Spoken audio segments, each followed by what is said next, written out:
emotional baggage. I mean, massive. It was to the point where I was thinking people needed a claim check just to leave the house.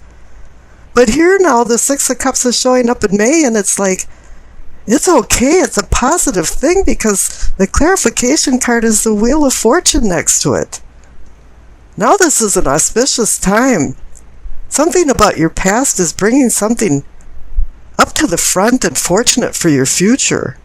It's making you feel good about yourself and bringing confidence.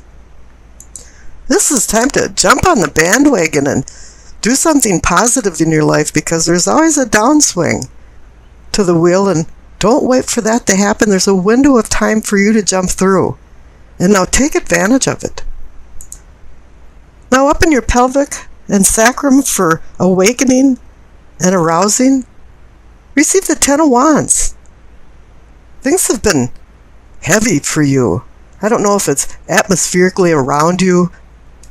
And also, the responsibilities that you've taken on have been a heavy load. You've been carrying a lot of things around. Probably doing more than you should. While others are sitting back and kind of going, yeah, isn't life great? You know, you've been towing the rope. And maybe in some ways this has hampered your progress, but as for any 10, it's a card that represents that you're coming to an end. And there'll be some new beginnings. Whatever burdens you've been carrying, it's going to be lightened up. And the clarification card is the Four of Cups. You've known that it's been a heavy load. You're the Four of Cups guy and somebody's handing you an opportunity cup, but it's probably one for more work and less play, and you're saying, no thanks, I don't want it anymore. All of the opportunities that I've accepted in the past had no rewards to it. It wasn't a treat anymore. I was doing too much of one thing, and it's time to do something different. And you've intuitively known that it's time for a change because up in your solar plexus for feeling and sensing, you receive the Queen of Cups. She's the one that makes you sense things, makes you feel things intuitively. Now she's having your inner voice talking to you, reflecting, and bringing in more self-awareness and sharpening your awareness around your milieu. This is why she's in the gut feeling category. She wants you to start listening to your gut feelings. And the Queen of Cups is Pisces. You're in Pisces land right now. This is you. This is personifying you. You realize now there's no time to brood over the past and worry about you doing too much work over other people. And this is reinforced also by the clarification card because you got the Eight of Cups. Now this is saying, yeah, it's time to walk away from a few things. Resignation doesn't mean you're losing. Sometimes it's just wisdom to know your limits and when it's time to change. And this is also reinforced with the center cards for the heart of the matter, because you receive the Two of Wands and the Three of Wands. Now the Two of Wands is opportunity, and you see it over the horizon. You have the world in your hand, and this is time for you to sit down in your lounge chair and think very deeply about what you're doing, where you're going, what your purpose in life is, and what will make you happy. And start making some plans. Get the drawing board out and all kinds of pencils and paper and start scribbling out a plan. A management plan with objectives and goals and a mission statement. And then the Three of Wands pulls in, ta-da, and will make this a reality. It's a card about motion and movement. And launching these plans into a new reality. And once again, the card on the bottom right for the throat for communicating and teaching, the Three of Pentacles, is reinforcing this because I call it the Architect card. It's a card about building, restructuring, looking at your blueprints. But this isn't about building a fabricated structure, but a customized structure and organization that aligns with your life. And sometimes people say Rome wasn't built in a day and blah, blah, blah. But here the clarification card is the Eight of Wands. That's a card about sudden change. And it's about sudden motion. Two things are, the wheels now are going around. You've got the Two of Wands representing the Three of Wands. You've got the Three of Wands connected to the Three of Pentacles. Now, Eight of Wands can also bring news and messages. Perhaps something suddenly changed when you receive some information. Now, information is a good thing, and then again, you can get some bad news. And I see up in the third eye for your seeing and envisioning, you receive the Tower. So something made a sudden collapse. And the Tower is connected to the Eight of Wands. But not necessarily is the Tower a negative thing. Sometimes things have to be restructured for reconstruction. And that's the reason for the collapse. I don't think this was like a fatal collapse, but more of fault lines running through the ground. And something that you were planning to do didn't have a stable foundation. And the clarification card is the Four of Swords. It's telling you, yeah, you're going to have to sit back and contemplate about this because something is not right with your plans, and you shouldn't go forward until you have everything mapped out. Because a lot of times life is iterative. It's really dependent on what you've done previously to how you will act in the present and the future. Now, up in the crown for your knowing and understanding, you receive the Four of Wands. So now you received the Two, the Three, and now the Four of Wands. And the Four of Wands is a celebration card. So obviously, if you rethought some things and move forward with the right plans, everything's working out. And the clarification card is the Ten of Wands. You received that over here in the pelvic and sacrum. And you received the Four of Cups, and now you receive the Four of Wands and the Ten of Wands. They're connected. Now your spiritual self is starting to move forward. You're a Swiss watch just clicking along. And it's saying, too, that it was a lot of work to get where you're at, but there's some rewards involved in it. You know, a lot of times you might have done things for other people, and it wasn't recognized or appreciated. But now maybe you're doing a few things for yourself, and that's not a selfish thing. But the funny thing about it is that it benefits everybody. You know, you have to love yourself before you can love other people.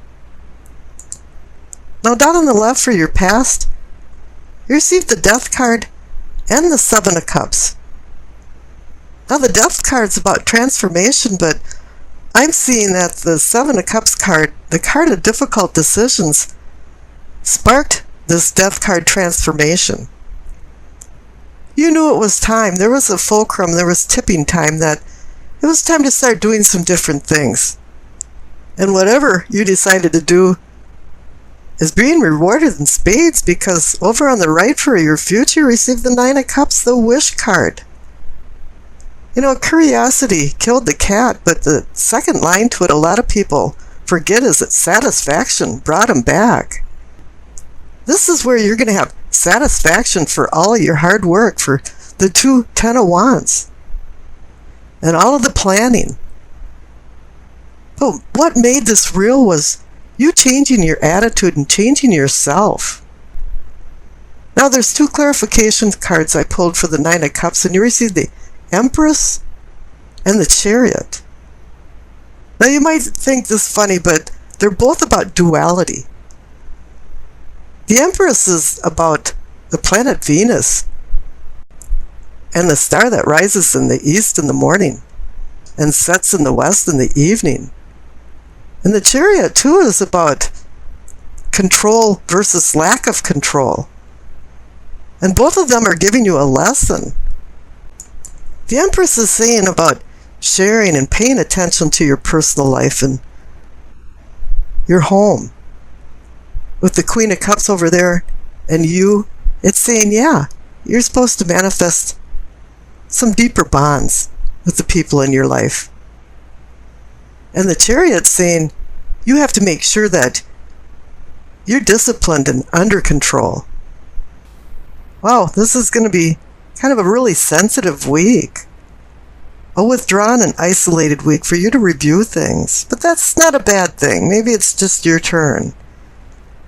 Now the Four of Swords is a respite from conflict. I don't know what happened on the left side of the Four of Swords in your past, but obviously something threw you into the Four of Swords recuperation mode.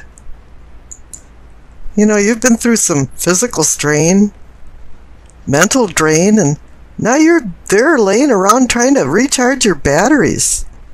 In the olden days, the knights bought their own tomb before they went out on campaigns just in case they didn't come back. Well, this guy came back alive, and now he's wondering why some of his friends had died.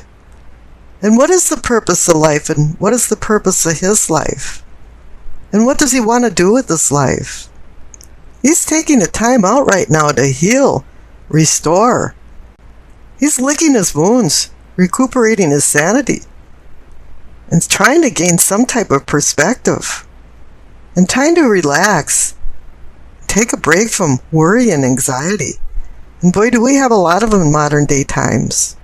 He just wants a break from his troubles, which is a little different than the Hanged Man, who's going into a meditative isolation to acquire wisdom. Wisdom is so important to the Hanged Man that he's going on a spiritual journey from death to rebirth. And this card indicates that there could be some sacrifices involved in acquiring this wisdom. Maybe you've already sacrificed, and that's why you're in the Four of Swords mode along with the Hanged Man. This card encompasses the Tao concept of wu-wei, and it actually means non-doing. It's just time to let things take its natural flow and not resist anymore. A lot of times we try to control our physical world, and it just doesn't work. You can't put a round peg in a square hole. And now once you acquire some of this wisdom, then you start looking at things in a different light. You start realizing that you have to get rid of the old and accept the new with open arms. It's time to change. Pain in life is inevitable, but suffering is optional, and I think that's where the Four of Swords guy is back there saying, why am I suffering? But if you were feeling confused, I don't think you're going to be anymore with the Eight of Wands, because this is like a miasma that's being lifted, and you're seeing things with more clarity. There's going to be some swift unfolding events that are going to change some things for you. The Eight of Wands can be about the cadences of life and children growing up, us growing older, and the challenges that are involved in change and how to deal with them. This is a positive change card, though. An immovable mountain is now movable when you have had obstacles in front of you and casting into your path right and left. All of a sudden now everything is falling together and you're able to go forward. And this card is about travel. And it can be physical travel, but with the Four of Swords and the Hanged Man here, I think it's more of a spiritual journey than anything else. You've been doing some self-discovery. Now I tossed the dice and you received Cancer, Mercury in the second house. Now you received another cup sign, Cancer. Sensitivity once again. And there's going to be some more withdrawals in this reading. Whatever happened before the Four of Swords and the Hanged Man has you remembering a lot of things, and this is from Mercury and Cancer. You might feel some resentment from these memories because, you've got an imaginative, sensitive nature going on here. Even when things happened, you didn't remember what happened more than the mood and the feelings of how it happened and how you felt about it. You're going to be wearing your emotions on your sleeve this week, and you're going to be expressing your opinions more in moods. And if you have perceived some type of slight or insult, You're going to be the crab like Cancer, and you're going to just immediately withdraw. But in order for you to get out of this funk, you have to start looking at things more subjectively and philosophically. And this is what the Four of Swords and the Hanged Man is saying to you. Some people might think you're acting kind of slow and unresponsive, but in reality, you're just thinking of things, and you're actually understanding more than people know. And the funny thing is that you just haven't told anybody. But you will with the Eight of Wands. It'll come out. Now, all these cards are having you balance your emotions. And you'll be learning a lot of new things throughout this week. And problem solving will come from more of your feelings than taking any practical approach. Any negative people that you come in contact with, you're going to have to get away from them like the plague, because you're just going to start absorbing these negative feelings. So basically, you should really feel out your audience before you get involved in anything. Just sit back and listen for a while. And if you don't like what you hear, just walk away. You could oppose these negative people or edify them. But what for? Now, Mercury in the second house has much the same feeling as what I talked about with Cancer and Mercury. You're not going to be sharing your thoughts easily with people. And you're going to feel like you have to do a lot of homework in order to make any decisions. But whatever you do learn, you are going to communicate with people very carefully about how you feel. And this week, you'll be a collector of thoughts and ideas that you'll eventually put into action with the Eight of Wands there.